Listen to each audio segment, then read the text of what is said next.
Yeah.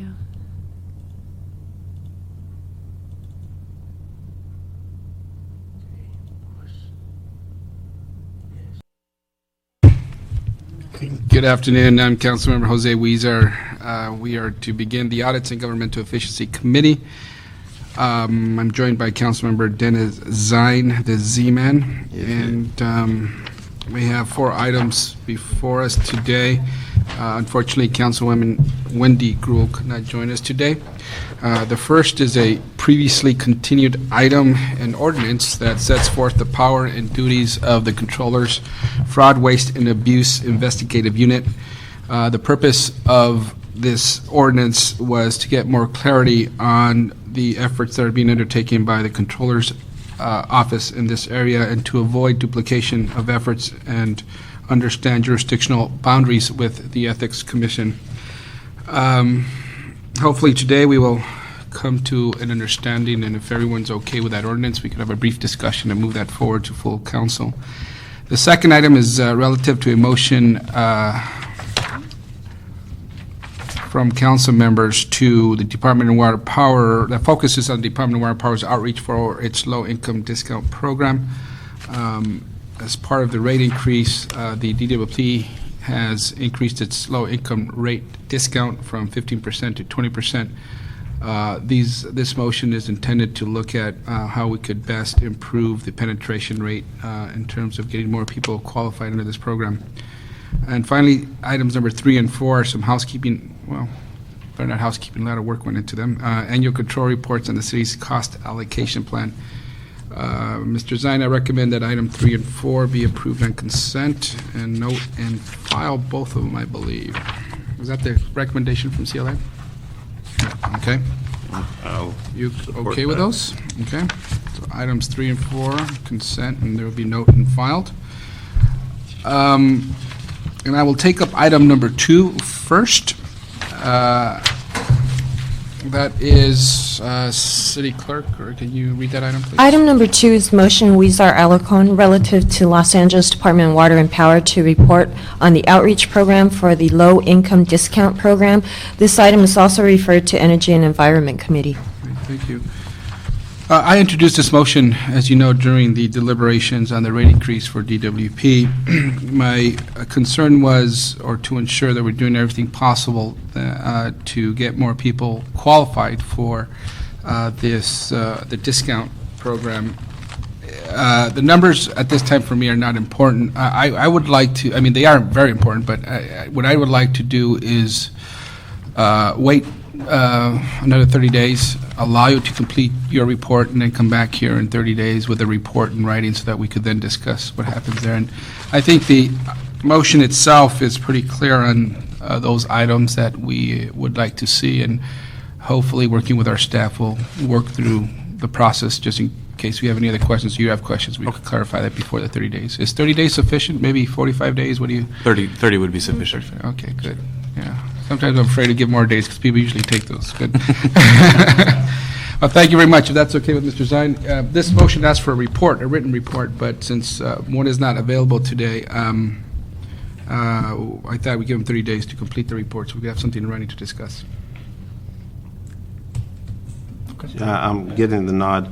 And if you could also come to council on Friday, I have an item for you in council.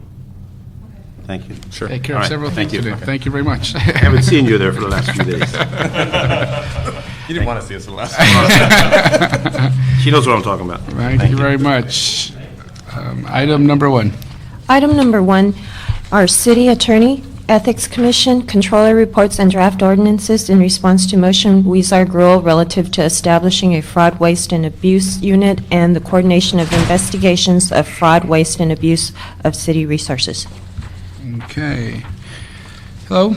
Can you give us a brief summary of this ordinance or any items that may or may not be outstanding that we may need to discuss today? Sure. Good afternoon, council members. My name's Lonnie Eldridge. I'm a deputy city attorney, general counsel to the controller's office. In response to direction from the committee, we've submitted a revised draft ordinance. This ordinance before you, the current version, is a revised version of the one we submitted on September 21st, 2007. We took some time to take into account feedback from affected city agencies, including the Controller's Office, obviously, and the City Ethics Commission in particular. The ordinance includes several main points, and we've never discussed them here before. The first section of the ordinance sets forth the purpose of the unit, which is to identify and prevent losses of city resources and to act as a deterrent to future fraud, waste, and abuse. So that's set out in the first section there. The next section, 2060.1, makes clear that allegations regarding waste, fraud, and abuse can come from any member of the public or any city employee, and also can be initiated on the controller's own initiative. In 20.60.2, the complaint handling procedures of the unit are described. For referrals to other agencies, this section sets forth that the unit must have meetings at least monthly with other affected agencies, especially the City Ethics Commission and the Police Department, or as they might agree otherwise, to ensure better cooperation among the units and to ensure that referrals are done properly. So that's 20.60.2. That helps handle the jurisdictional overlap question that the council members had raised before. 20.60.3 focuses on the law enforcement authority. It makes very clear that this unit, as part of the Controller's Office, has no independent law enforcement authority. And that's just spelled out. That was in our earlier analysis as well. However, it makes clear also that the unit can assist anyone else with law enforcement authority, be it city attorney, City Ethics Commission, U.S. Attorney, anyone else who requests assistance of the Controller's Office. Now, cooperation of the unit is an important part covered in 20.60.4.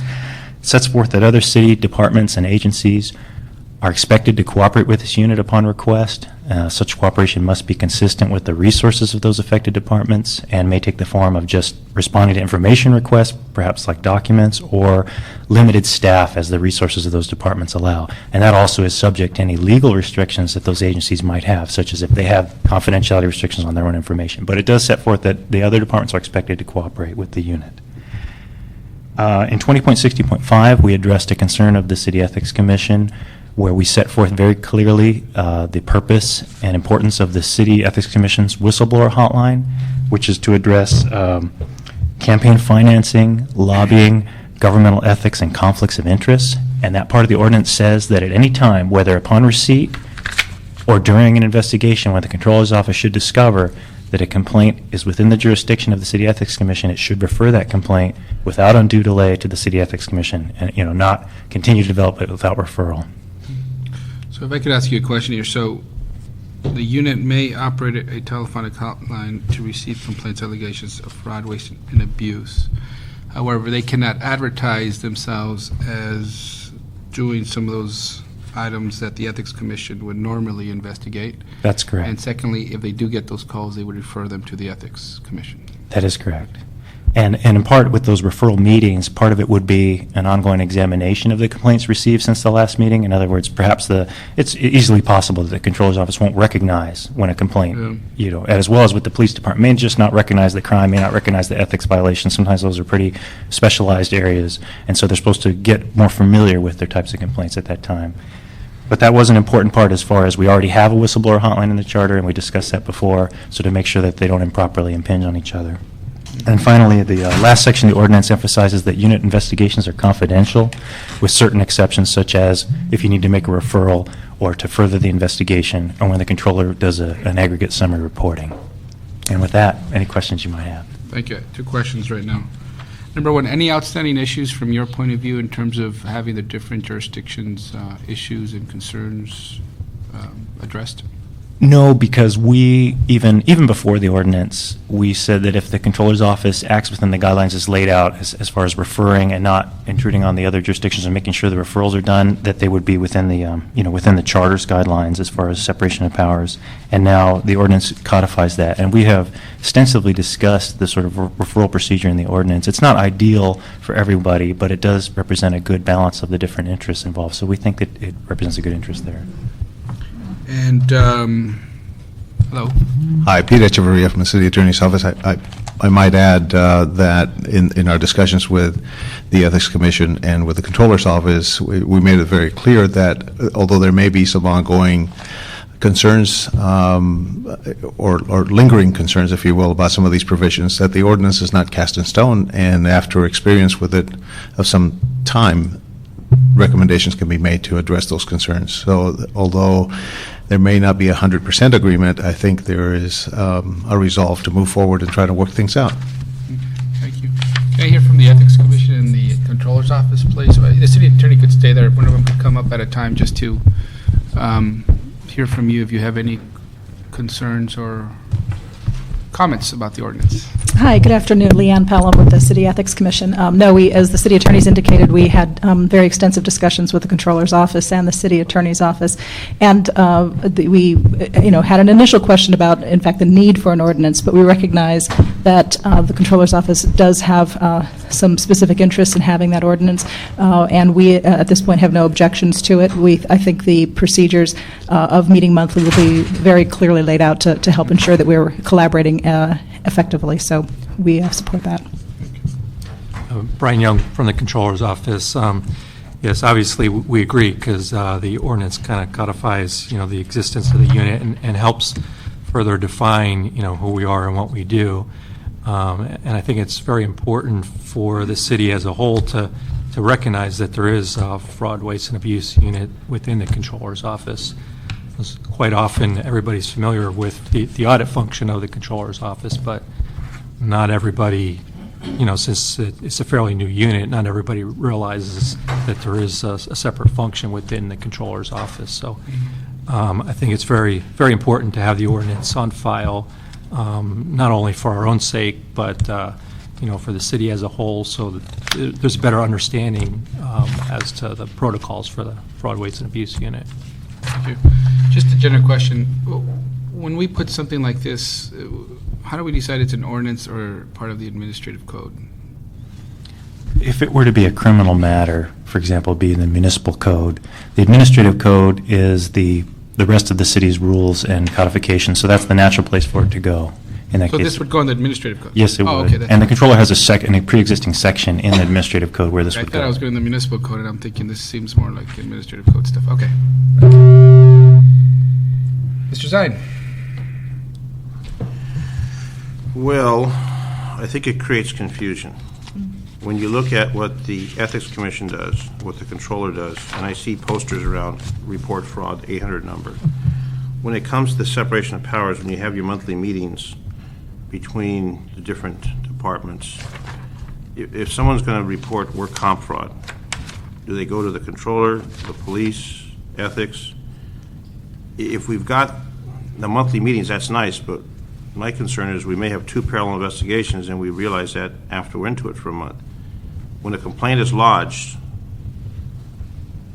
and it goes to the Controller's Office, would the Controller's Office say, well, this is an Ethics Commission versus a Controller's issue, or vice versa? Or do you start your investigation, then when you meet in a month to discuss? Because it's like when you have an arson, you call the arson part of the fire department. The police department doesn't investigate it. When you've got a prosecution, then the prosecutors get involved. I know we've always had the Ethics Commission whistleblowers hotline when people had these issues, and then the Controller's Office came involved. So now you got two departments that are, in my opinion, doing basically the same thing. And if it comes to prosecution, whether it goes to the city attorney or DA's office, and as far as the investigative process, coming from a law enforcement background, we get compelled statements. So you get fraud, abuse, whatever, you tell the employee we want to talk to you, we don't want to talk to you, give me an attorney. And then you turn that over to another agency for prosecution. Those statements may not be admissible. It creates, in my mind, a little bit of confusion. So if I see, for example, city employees that are swimming in a pool instead of working, they're supposed to be working. Do I call the Controller? Do I call the Ethics Commission? Or I see city employees that go to a bar and they're drinking at a bar when they should be working. Do I go to Controller? And then they get in a car and drive intoxicated. Well, now you call the cops and arrest them for drunk driving. Where do we find that distinction between, when you got one agency to report to, but now we got two agencies to report to? Who handles what along the process? So we don't duplicate and have the Controller's Office get involved in the investigation. Wait, now we've got to turn it over to the Ethics Commission. Where do we find that separation? And we only had one that was simple. Now we got two. And where do we define that line between the two different departments, since they're separate and unique and distinct? Actually, I think to have more resources is better. I don't think there's confusion. But where do I report this? Employees that park their truck out in front of a bar and they're drinking in a bar, who do I report that You to? can report it to either. Okay, that's the point. Who's going to investigate it? But then again, if you don't know the hotline number for ethics and you've seen a poster for the fraud unit, you're going to have that number. I'd rather have alternative resources, other places to report it, than not having one that you're aware of. But if we have an agency designated to do that, a department dedicated to do that, with a $400 million deficit looming around the corner, Right. we don't have the resources to duplicate efforts. I don't think we do duplicate efforts Well, because who are we going to report to? Either or. I mean, if it's fraud and waste, those are the items that we've investigated, that, we've handled, for the last 2 years. We refer a lot of the complaints that actually come to our office are actually referred to other city departments. Like what? Like what department? Every city department. There's a number of items that come to us that are not fraud and waste because we can't really control the types of calls that we get. So we get a variety of calls, and if it doesn't fall under our jurisdiction, we will refer to the city department for them to handle administratively, or if it doesn't fall under our resources are somewhat limited as well. So fraud or waste is where the controller's office comes in. Right. So say in the interpretation of the controller's office, it's not fraud or waste, and it goes to the Department of Sanitation, for example. And whatever they do or don't do is up to their administration. That's correct. So there's no real follow-up to that individual who makes a complaint about some activity that they think is inappropriate. It depends on the circumstances. On some occasions, when we do a referral, there are times when we ask, for example, we would send a letter to Sanitation Department, we'd ask them to look into the matter, and if appropriate, we ask them to respond back to us. If it could be a matter that needs further development by the city department, we would ask them to respond back to us, have them look at it firsthand, and if it reaches, the level where it needs further investigation, then we can deal with it at that point in time. We have two fraud investigators, so we more or less we have to manage our resources. We can't look into every single complaint. Last year we got 400 complaints. 200 apiece. Right, exactly. So everything that comes in, we do look at, we do make a decision. Some are more clear-cut than others. Some you can say, yes, there's fraud here or there's waste. Other times it's not that clear-cut. Sometimes we'll have to send it to the city department, have them review it, and then respond back to us. And then they're able to add some more clarity. Maybe they'll have an explanation for it, or maybe they'll say, well, there's something wrong here. We may need to do something else. But do we compel them to respond back? So if there's disciplinary action, administrative action, suspension, or whatever they do for employees that aren't doing what they're supposed to do? No. Whatever actions occur, if it's an administrative action, it's at the discretion of the department. Because the controller's office, we can't recommend that they terminate an employee or they take some type of administrative action. What we do is we'll do an investigation. If it's administrative, we'll send it forward to the department and say, here's what we did, here's what we looked at, and then here's what we found. Now it's up to your discretion how you want to handle it. If you want to improve the process or if you want to take action against that employee, it's at their discretion. Now if it's a criminal matter, that's a little bit different. We've worked with the city attorney's office and the district attorney's office. We have ongoing cases right now where we actually go out and we conduct interviews with the district attorney investigators, and we work with the prosecutors for both the city attorney's office and the district attorney's office. Mr. Zine, that very question you asked today, I think, was the impetus for us drafting this motion requesting further clarification on who's responsible for what areas. I still think there's confusion, though. That's the problem. And the controller's letter to us on page 2, they outline who they would refer what types of complaints to, and I think that is a good way of describing who handles what. For example, the city attorney will receive all complaints or allegations that involve pending litigation with the city or involve legal issues. The City Ethics Commission shall be referred alleged violations of state and city laws relating to campaign, financing, lobbying, conflicts of interest in government ethics. And it goes on to list the Inspector General, LAPD.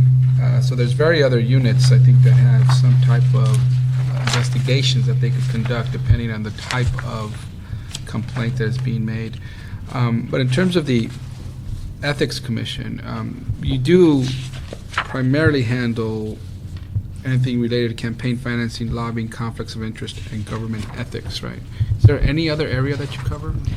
No, those are the areas that we, by charter mandate, have authority to investigate and advise and train about, and also to enforce the law about. Conflicts of interest would be referred to the state, since that's based in state law, but we do have the authority to investigate those issues. I don't disagree with you, Councilmember Zine. There is inevitably there will be confusion, and I think it will be incumbent on the city to enable both offices to do as rigorous an education campaign as possible. But that said, I think there will inevitably be some overlap, hence the importance of making sure that we are talking as timely as possible to make sure that we are not duplicating efforts, because as I think both offices would underscore very strongly in this particular time, we don't have the luxury of stepping on each other's toes and duplicating resources with the kind of budget crisis we're facing.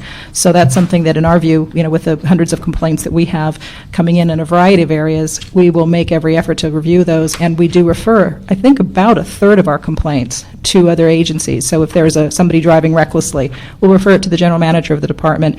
They have a managerial authority to make sure they're getting to what the issues are.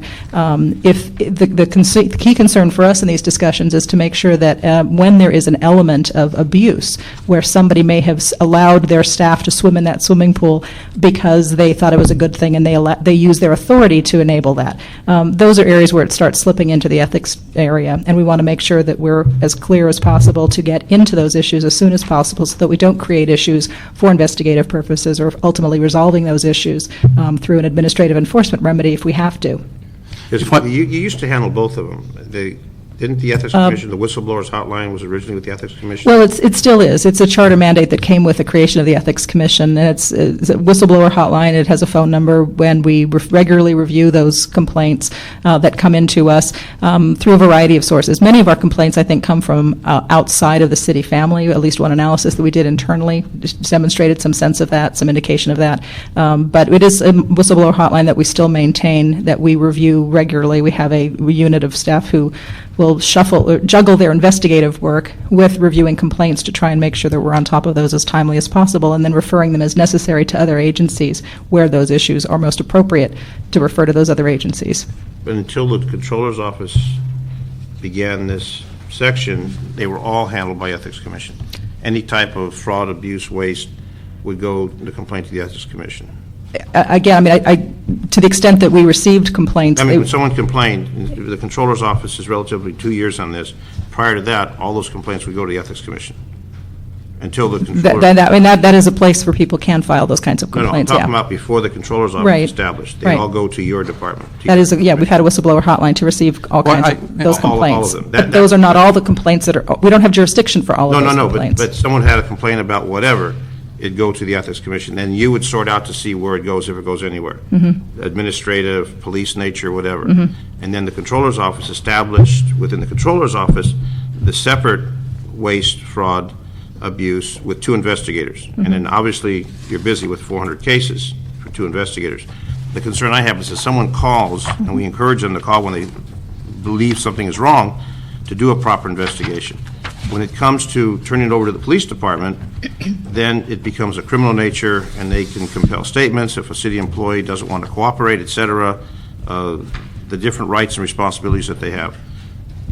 See, what I think the confusion I have is that we started something, and now we broadened it out, and then if they don't call the controller, they call the ethics, or they call the police, or they call 311 and say, we believe this is wrong. Someone's got to follow up and do an investigation. And if people aren't doing what they're supposed to do, then the managers need to know about it.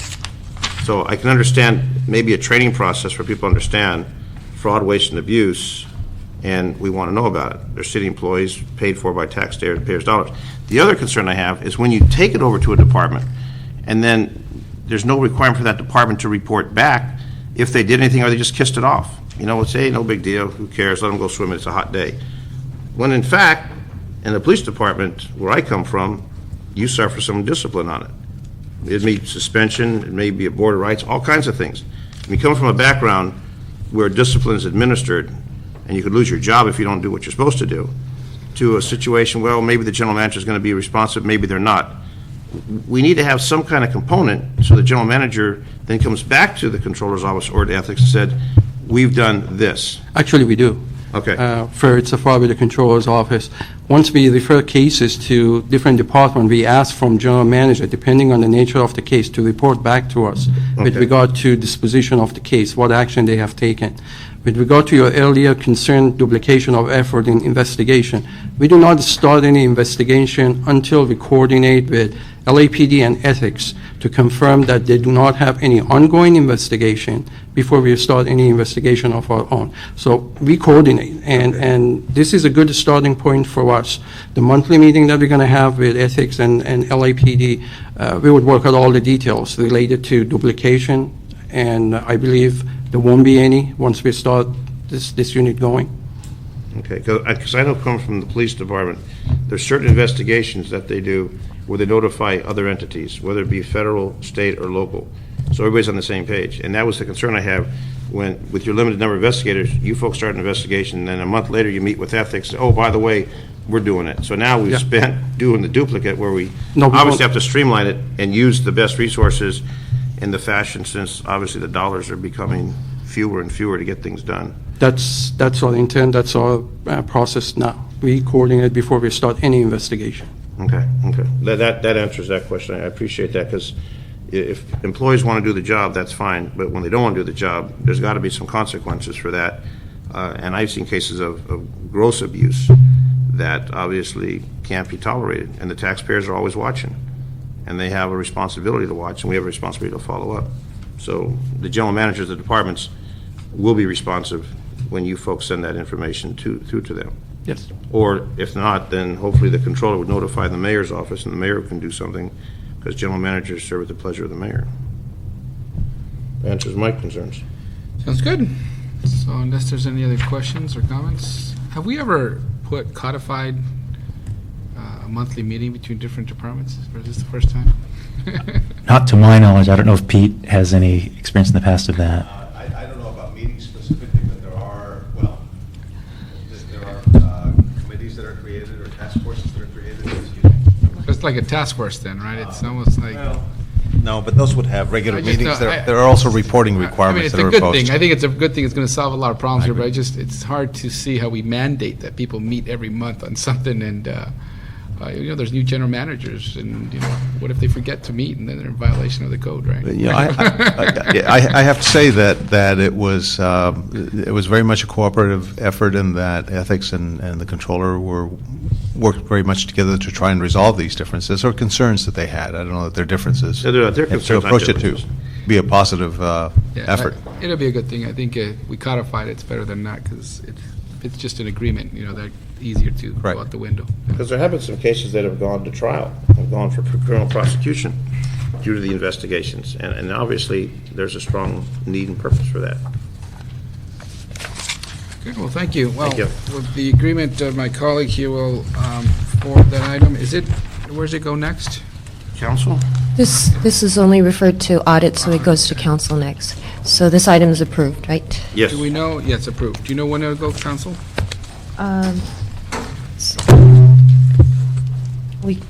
It can be scheduled the 25th, or does the chair have a specific date? 25th sounds good. 25th? Okay. Yeah. Thank you, everybody. Good job. Thank you for all your hard work on this. Thank you. And with that, Mr. Zine, and your approval, we'll adjourn this meeting. Thank you, Mr. Chair. Thank you. Off to Portland.